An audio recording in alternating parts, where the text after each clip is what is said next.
वेळा ट्रेननी प्रवास केलेला आहे, खूप वेळा ट्रेनमध्ये बसलेलो आहे, पण आमच्या उमाबाईला आज पहिल्यांदाच ट्रेनमध्ये बसायला मिळणार होतं.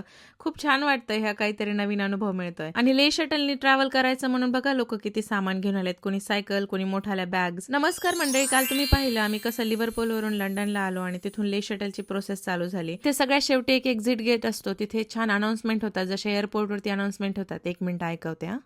And stay in lane. Thank you.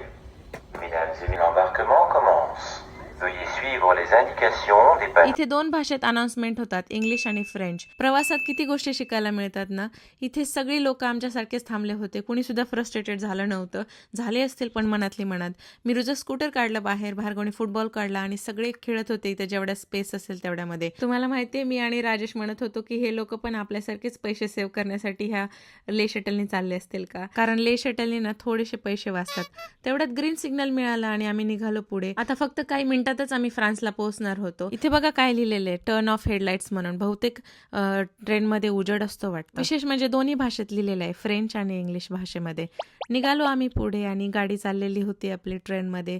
तिथे सुद्धा डायरेक्ट करायला लोक होते, इकडे जावा तिकडे जावा म्हणून. जसं आम्ही ट्रेनमध्ये एंटर केलं तसं थोडा सुटकेचा आणि श्वास सोडला, कारण आता वाटलं no traffic, no tension, direct France. गाडी व्यवस्थित पार्क करायला 5 ते 7 मिनिटं गेले. आणि विशेष म्हणजे तुम्ही ना गाडीमध्ये बसून राहू शकता जर तुम्हाला खाली उतरायची इच्छा नसेल तर.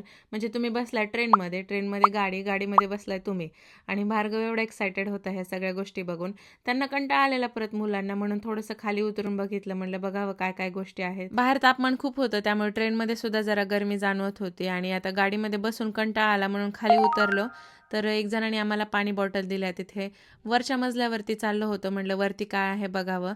वरती गेल्यावरती तर कळलं तिथे सुद्धा छान मुलांना खेळायला जागा आहे. खेळायला म्हणजे थोडंसं पाय मोकळे करायला. मीरा तिथे चांगली खेळली. आणि इथे अजून गाड्या पार्क केलेल्या होत्या, म्हणजे ही ट्रेन 2 मजल्याची होती आणि दोन्ही मजल्यावरती सुद्धा गाड्या लावलेल्या होत्या. थोडं खेळायला भेटल्यामुळे मुले सुद्धा जरासं खुश झाली आणि म्हणून आम्ही निघालो होतो आता परत खाली. पण पुढे कुठे गेलो ना ते नक्की बघा पुढच्या व्हिडिओमध्ये आणि मला फॉलो करायला विसरू नका. Thank you for watching.